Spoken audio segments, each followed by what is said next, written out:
warahmatullahi wabarakatuh. Kami dari kelompok 2 akan mempresentasikan tentang pembayaran perdagangan luar negeri.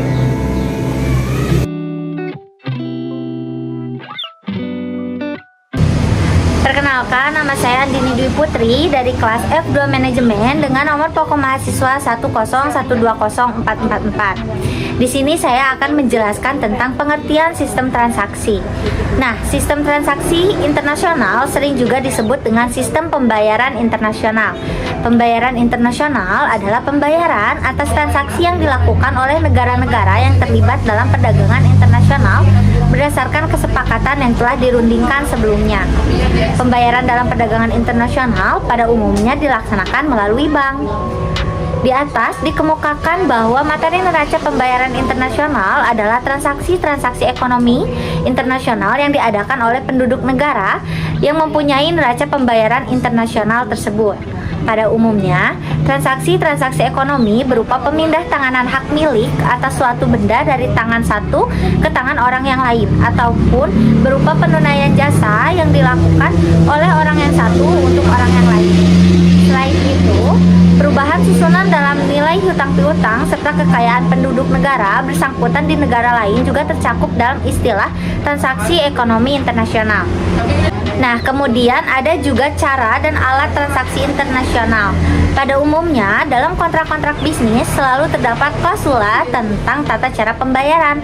Pembayaran atau penyerahan sejumlah uang merupakan salah satu bentuk prestasi terpenting yang harus dilaksanakan oleh satu pihak. Di pihak lain, pembayaran merupakan hak yang wajib diperoleh berdasarkan kontrak. Tidak jelasnya tata cara pembayaran atau tidak terjaminnya keamanan mengenai tata cara pembayaran dapat muncul menjadi resiko usaha dan sumber perselisihan atau sengketa dalam hubungan bisnis para pihak yang terlibat. Kemudian, dalam kontrak-kontrak bisnis internasional, kejelasan dan aspek keamanan dalam cara pembayaran menjadi lebih penting mengingat para pihak yang terlibat dalam kontrak yang demikian dipisahkan oleh jarak yang cukup jauh dan tidak jarang para pihak tidak saling mengenal satu sama lain atau tidak pernah bertemu sebelumnya. Dipilihnya cara pembayaran yang tepat selain dapat memberikan jaminan keamanan juga dapat memberikan keringanan atau kemudahan bagi pihak-pihak tertentu. Misalnya nih, dalam transaksi ekspor impor, dipilihnya cara pembayaran advance payment atau pembayaran di muka akan memberikan kemudahan bagi eksportir karena pembeli importir terlebih dahulu melakukan pembayaran barang dikirimkan oleh penjual eksportir. Assalamualaikum warahmatullahi wabarakatuh.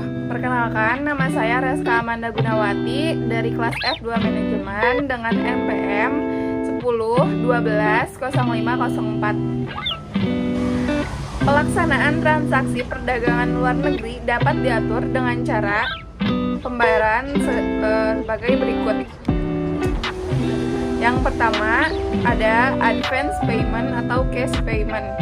Pembayaran dilakukan dengan menggunakan cek atau cek Q atau bank draft.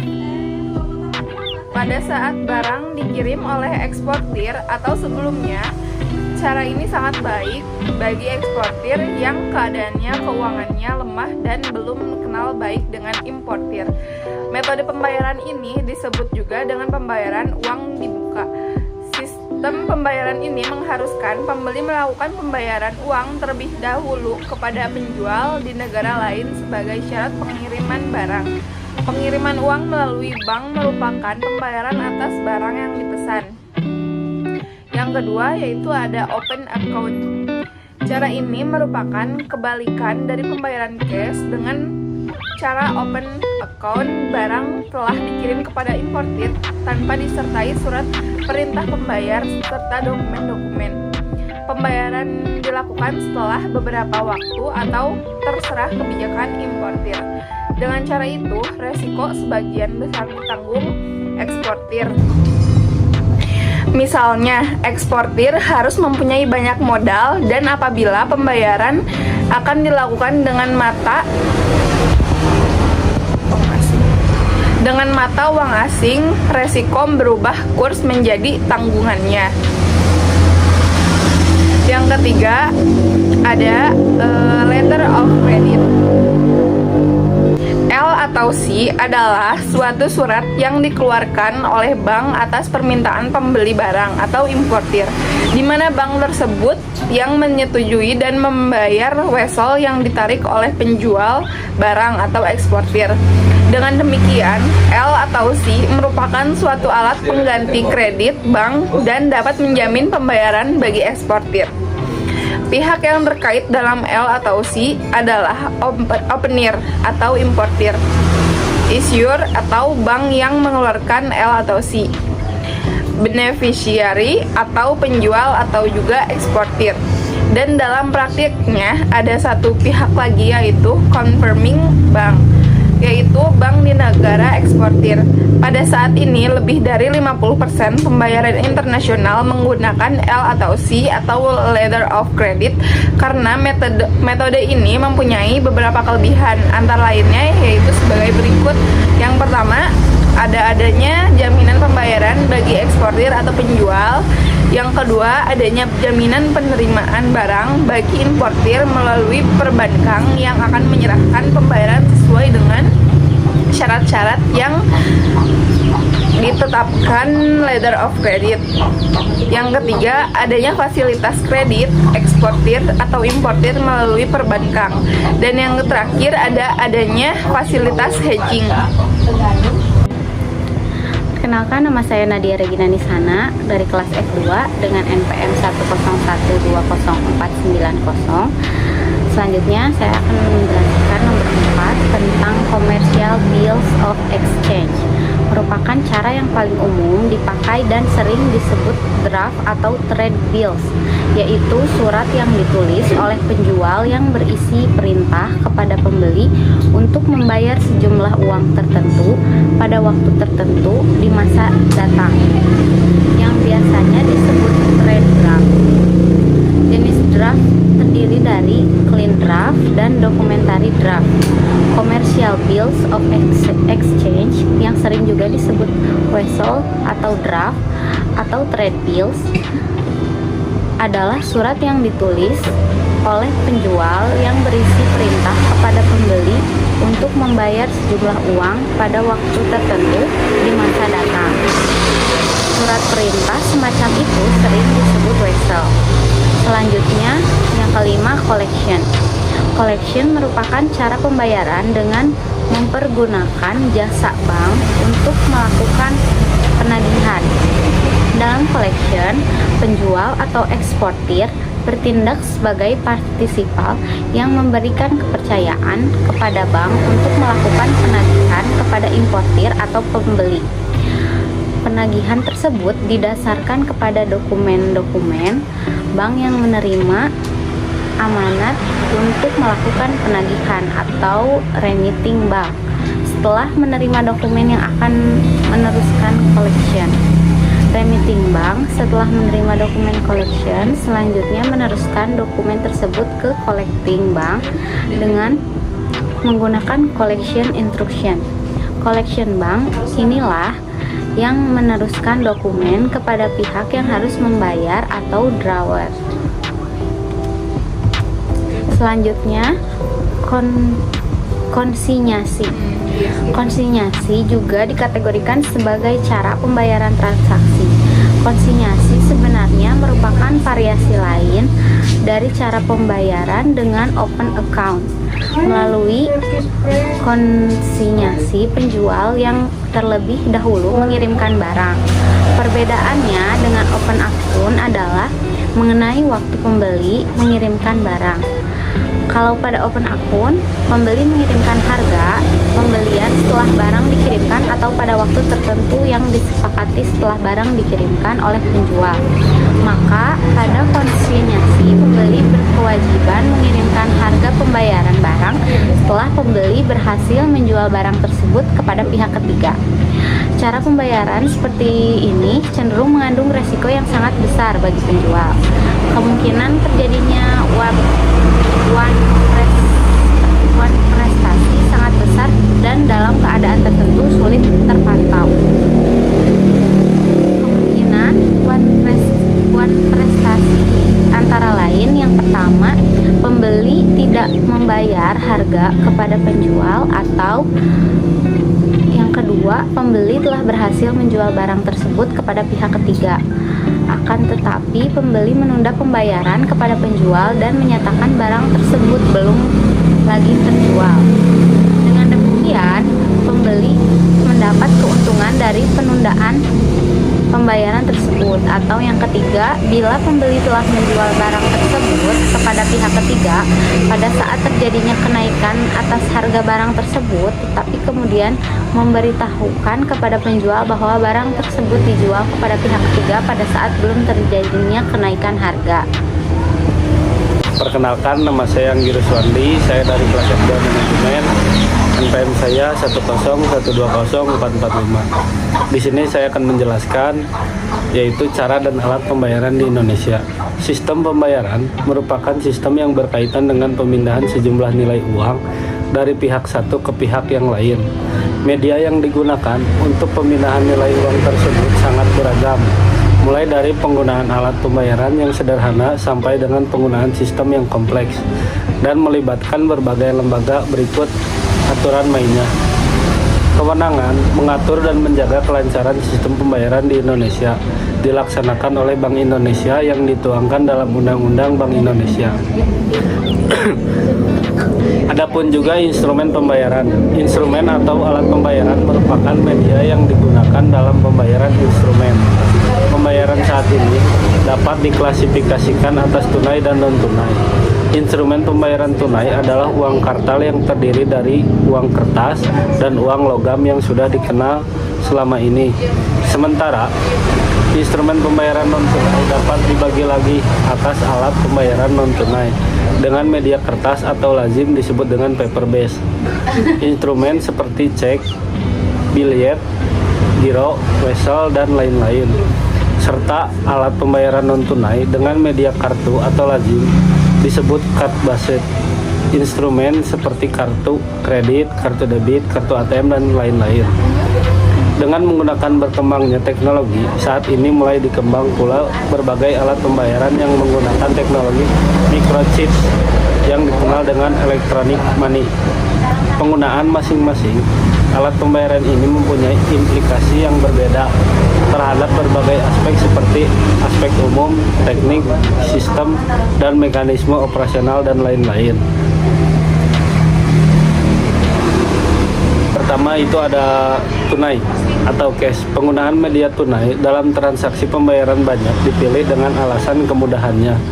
Dengan menggunakan uang tunai, maka jika seseorang melakukan jual beli barang atau jasa, maka pada saat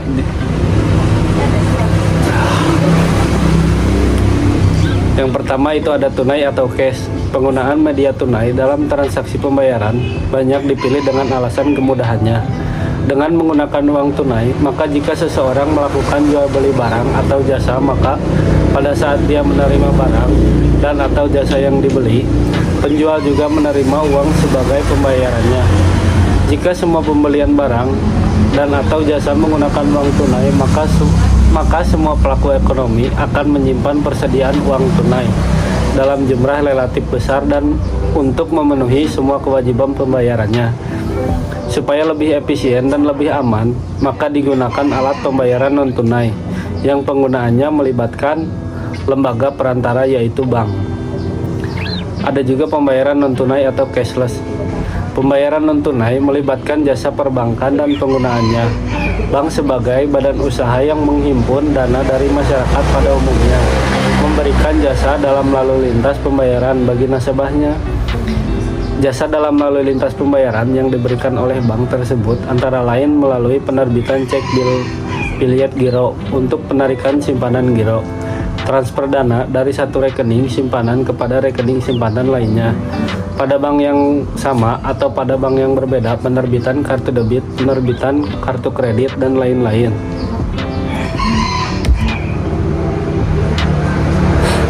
Yang ketiga yaitu ada cek. Cek yang dimaksud sebagaimana diatur dalam Kitab Undang-Undang Hukum Dagang yang bisa disebut KUHD.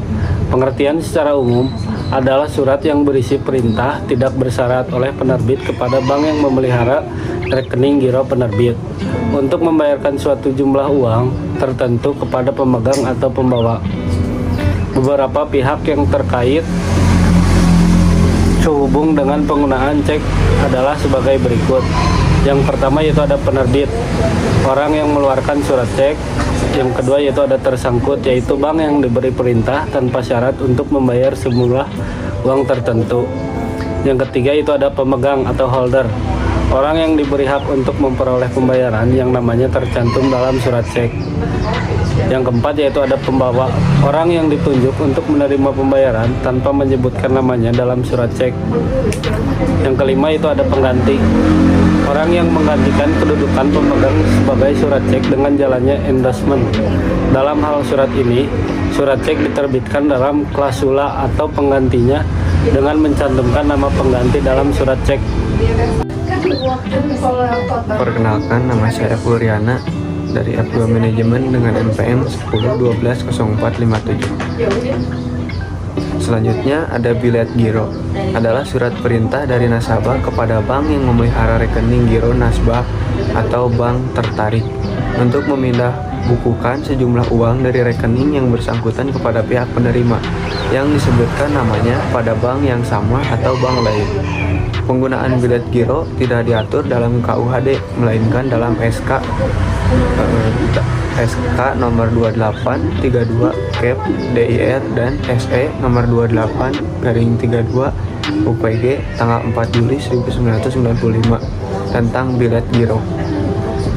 Adapun syarat formal bilet giro memenuhi SK tersebut adalah sebagai berikut.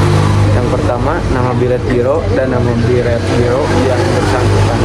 Yang keduanya, nama tertarik. Yang ketiga, perintah yang jelas tanpa syarat untuk memindah bukukan dana atas beban rekening penarik. Yang keempat, ada nama dan nomor rekening pemegang. Yang kelima, nama bank penerima. Yang keenam, ada jumlah dana yang dipindah bukukan baik dalam angka maupun dalam huruf selengkap-lengkapnya. Yang ketujuh, tentang dan tanggal penarikan. Yang kedelapan, tanda tangan, nama jelas dan atau dilengkapi dengan cap stempel sesuai dengan persyaratan.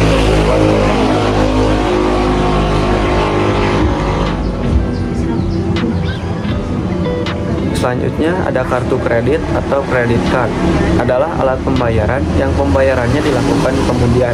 Dalam hal ini, bank penerbit kartu memberikan kredit kepada nasabah pemegang kartu kredit dengan batas waktu dan tambahan bunga yang telah disepakati antara bank dan nasabah. Nah, yang selanjutnya juga ada kartu debit atau debit card. Transaksi pembayaran dengan melakukan kartu debit akan mengurangi langsung saldo rekening pemegang kartu yang ada di bank penerbit. Jadi, dalam hal ini tidak ada fasilitas kredit yang diberikan oleh penerbit kepada pemegang kartu. Sebagaimana halnya kartu kredit, mekanisme pembayaran dengan kartu debit juga memerlukan proses otorisasi serta ditambahkan dengan penggunaan PIN atau Personal Identification Number. Nah, dan selanjutnya oleh pemegang kartu. Selanjutnya ada electronic money atau yang disebut dengan e-money. Perkembangan teknologi di bidang informasi dan komunikasi telah memberi dampak terhadap munculnya inovasi-inovasi baru dalam pembayaran elektronik atau electronic payment. Beberapa contoh pembayaran elektronik yang sudah dikenal di Indonesia antara lain phone banking, internet banking, pembayaran dengan kartu kredit, serta kartu debit atau kartu ATM. Meskipun teknologi yang digunakan berbeda-beda, namun semua cara pembayaran elektronik yang disebutkan di atas selalu terkait langsung dengan rekening nasabah yang menggunakannya. Dalam hal setiap instruksi pembayaran yang dilakukan nasabah dengan menggunakan salah satu cara pembayaran tersebut selalu memerlukan proses otorisasi untuk kemudian akan dibebankan langsung ke rekening nasabah yang bersangkutan.